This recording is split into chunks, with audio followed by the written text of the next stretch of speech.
welcome back. And this week we have episode 3 of season 6. He be tight, he be mean. Interesting title for an episode. Yet we had episode titles like Walk This Way and, most famously from last season, Bob the Builder. Whenever I think of that title, Bob the Builder, I always keep thinking about that children's show. You know, the one that had that theme song in it that is just such an earworm, it can't get out. But anyways, let's get on with He Be Tight, He Be Mean. Part of the notes are a little bit scattered because there are a lot of subplots in this episode that really partially don't go anywhere or are just there as like relevant to how the character grows and whatnot. But hopefully I can get through these without any issues. So anyways, let's begin. So after hearing the events of the last episode from last week, hearing from Daryl that basically Mickey and Bunchy that Mick has escaped from the hospital and they're on their way to New York, Ray tries to call Bunchy about this situation, but unfortunately he basically does not have his phone on him. He chucked it out the window somewhere in the highway somewhere. Which leads to Ray asking Officer Mack if he has anybody that works within the FBI to try and get an update on where they're at with the whole Mickey Donovan escape situation. But speaking about Mickey and Bunchy, both of them wind up going to the place where Bunchy's little infant is at, and they retrieve her. And by retrieve her, I mean steal her, to go on their journey to New York.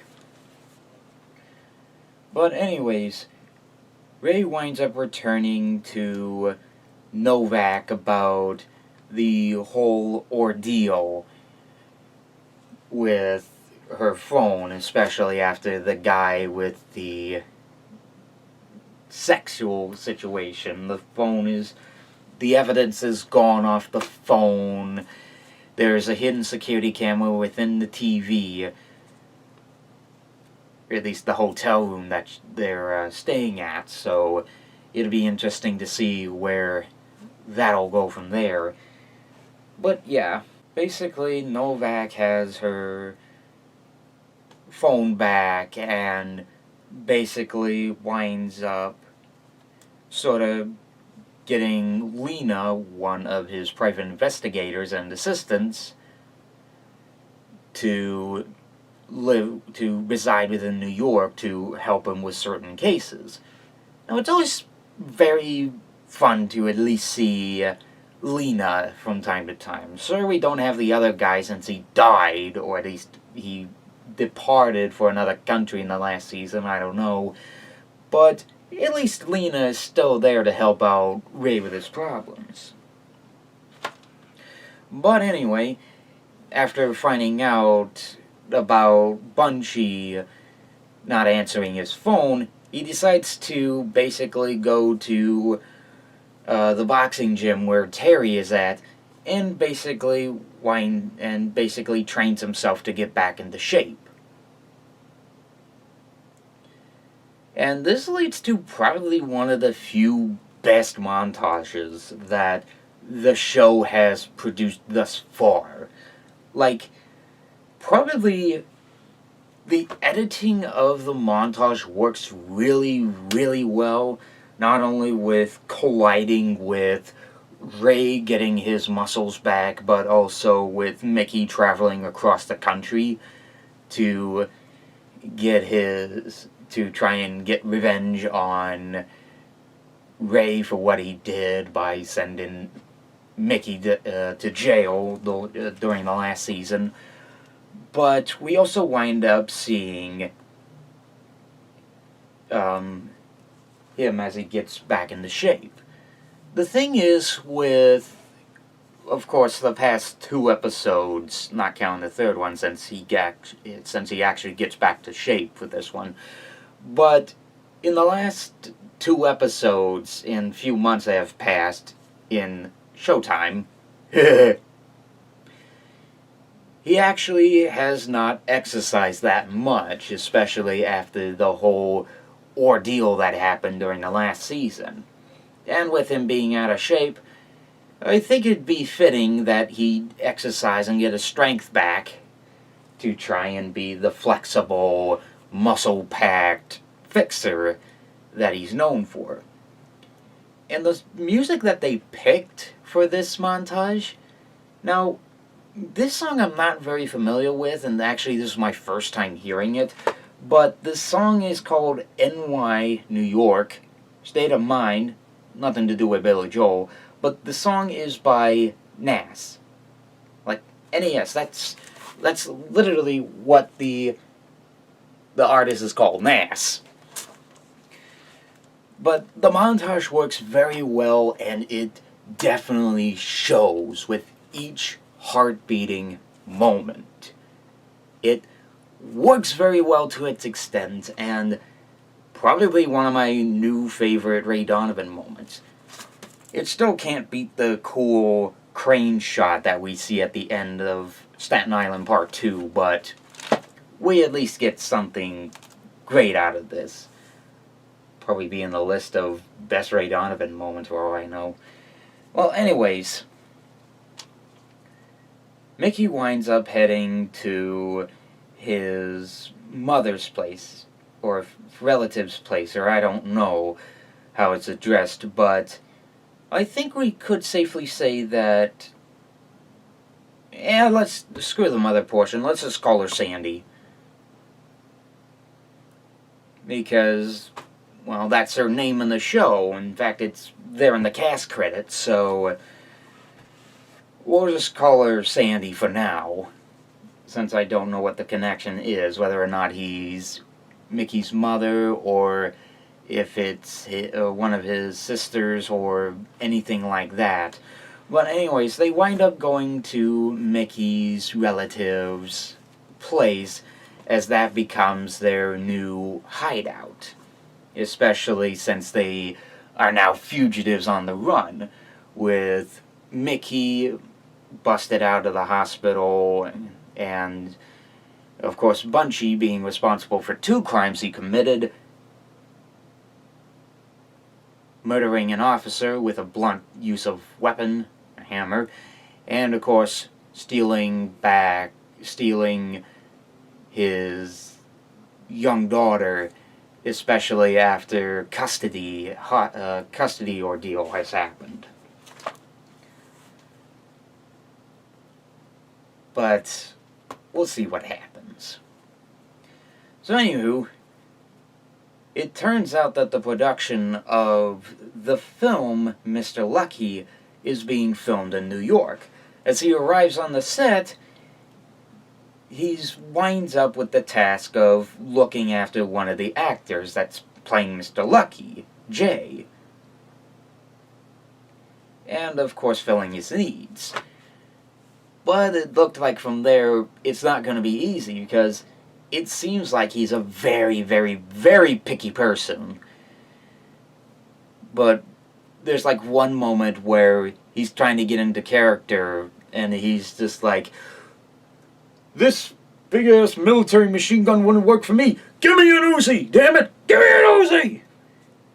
As Joe winds up going to grab an Uzi, another producer, who's also looking after Jay, actually winds up traveling to him with an Uzi. But then, few moments later, as they're about to film the scene, he's like, "Yeah, fuck it, I love this military machine gun. Full Metal Jacket reference!" And he actually does the whole, "This is my rifle, many like it, but this one is mine" bit. So he does that. Something tells me the actor's going to be a tight ass during this whole ordeal. Well, anywho, Mickey is currently, like, since he's in New York and is trying to keep himself a low identity, he tries to meet up with an old partner that he used to be good buds with. But unfortunately, that relative is long gone. But instead, in his place is one of his sons. Which, of course, leads Mickey into trying and ask him for a favor, whether or not he can do a plotline that will happen down the line. But anyways, you're probably wondering why there was a hidden camera with inside the hotel room where Novak was staying. Well, as it turns out, the host that's going to be hosting a big debate program for New York is going to host a program. Ray tells him to have one of the questions be about racism. And this leads into a huge ordeal where if the host does not do this, he will be blackmailed. And the blackmail is whatever was filmed on the little hidden camera in the hotel room that the host was at. Actually, I don't want to mention what it is here. I mean, you could possibly get the idea from the previous 2 episodes. Anywho,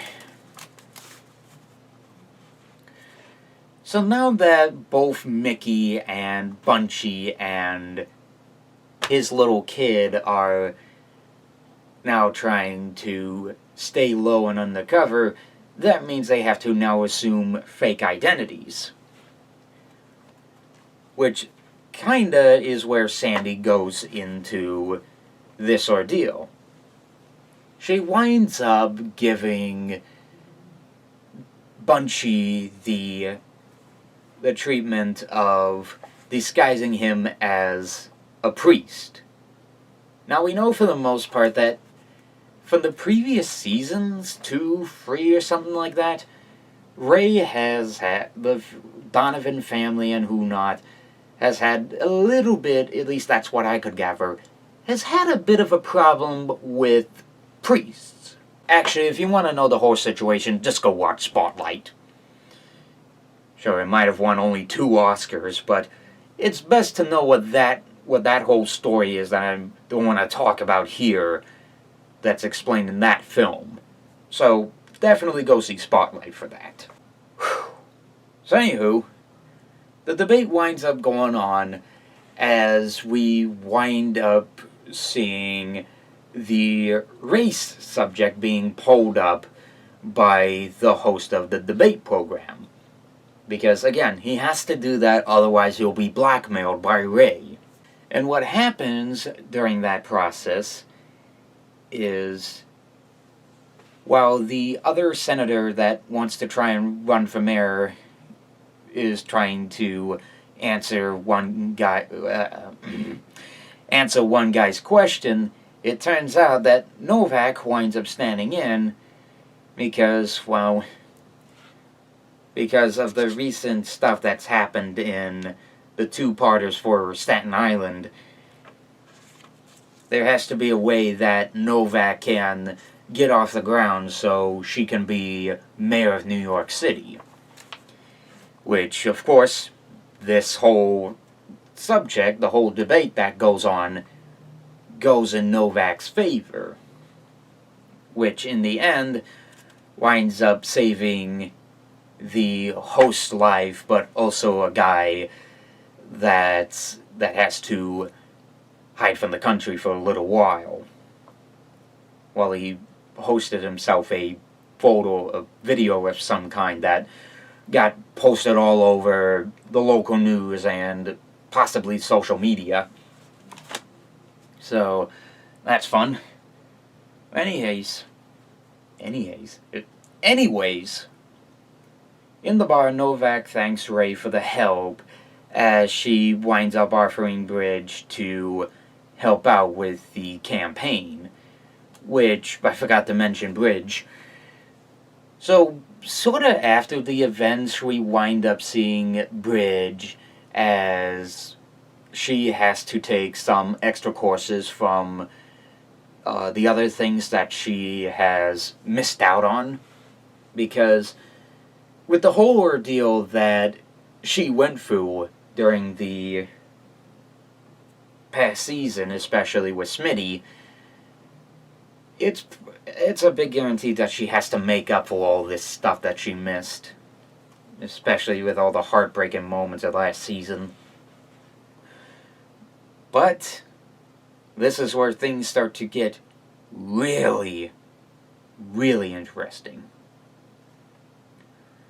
So, what winds up happening during one of the shoots, and the set is literally shown like 4 times throughout this episode. I don't know whether or not they're going to show it again, but they seem to be filming in that alleyway in New York a lot of the time. I don't know what film productions are like, especially if they're filming in a certain location.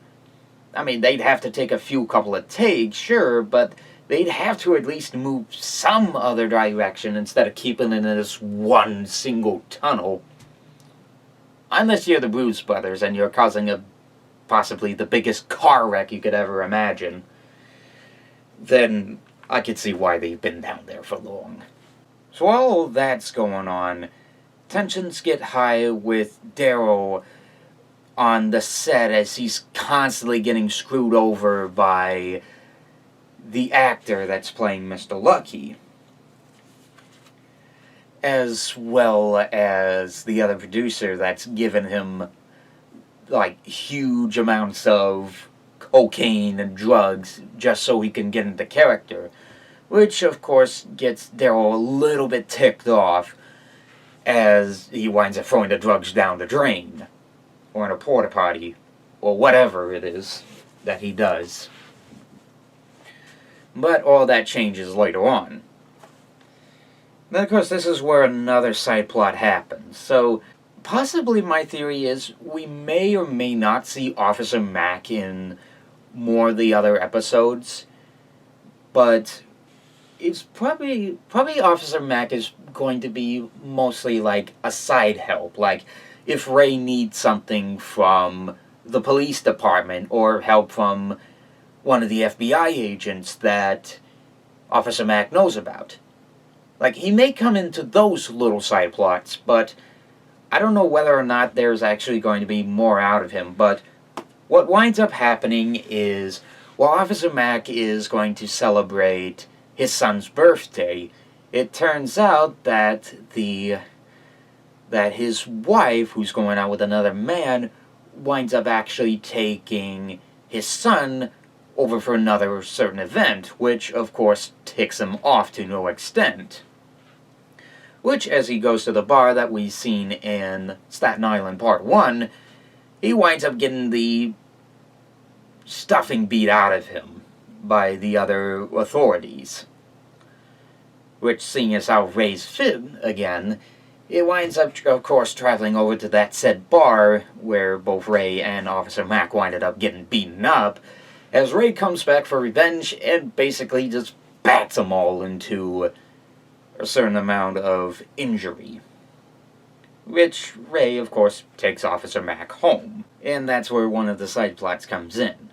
Another side plot is, well, after Terry winds up training Ray into being a little bit more physical, we wind up seeing Terry being told about an underground fight club, almost like the other exact film that we're familiar with, Fight Club, which you all know the rules of Fight Club, right? But anywho, he winds up hearing about this underground fight club, and after seeing it for a little while, he gets invested. And as for the previews for next week's episode come up, something tells me this is going to be one thing that Terry's going to really look forward to. So, that'll be something. Well, anywho, while all the episode wraps up and we get to the final conclusion of all of this, Mickey returns to the set after seeing its production for the time, which, of course, there were a lot of things that were changed during the writing process of Mr. Lucky. And, of course, Mickey's still ticked off about it, as, of course, as I said, he returns to the set, winds up beating Daryl and Jay, and in the end, as he returns and as Ray winds up returning Officer Mac home, Mickey has kidnapped the actor playing Mr. Lucky. A shocker! But we all knew that Mickey was going to come back because of the ads. But kidnapping Mr. Lucky? Never seen that one before. And that's quite literally where the whole episode ends. Okay, so how do I feel about He Be Tight, He Be Mean? Well, I will say the very least it is a good episode. It definitely feels like a Ray Donovan episode, to say the very least. Like, things are getting really into high gear with what's going on right now. And, of course, like, although we don't see a lot of Officer Mac, it's somewhat relatable of his whole ordeal, especially with the whole divorce and only seeing his son for a certain amount of time ordeal. Like, that is relatable. But also, it's a big question of what will happen to Mickey as he's trying to get revenge on Ray for locking him up in jail. And another thing is, where will the ordeal of New York mayor campaign go from there? But also, one thing I give credit for, and I've mentioned this before during this portion of the video, but definitely that montage of Ray being physically fit and Mickey traveling from state to state to get to New York, and seeing, like, both them get to during their situation, and, like, all of it being well edited and Nas with New York State of Mind, which never heard of his songs before, so it's the first time. And even I, as I was writing down this whole thing, was listening to the whole script, whole story. I don't have audio description. At least I don't think they offer that on Showtime. Maybe they do, I don't know. But anyways, that whole montage is really, really fantastic. The finest and the best, to say the very least. It's really awesome. Definitely, I'm probably gonna look on Spotify now and probably put that in a Spotify playlist somewhere. As if I didn't have enough songs on Spotify as it is. Hashtag not sponsored. Yeah, I apologize for that. But anywho, the montage of Reagan Fit is really awesome. Everything is feeling like a regular Ray Donovan episode. We are kicking things into high gear, and I hope for the next, I'd say 9 episodes, because ultimately we get around, 12 to 13 episodes per season? That the next 9 episodes, I hope, and I mean I hope, that what will go on from here will be amazing. But with that in mind, what did you think of He Be Tight, He Be Mean? What have you thought, sir? Just comment below, let me know. And I will see you guys next week for the all-new Ray Donovan episode. With that in mind, yeah, see you guys next week, and now if you'll excuse me, I'm probably going to relax for a little bit with Red Dead 2, because there is just so much to do in this game. But, yeah, other than that, see you next week.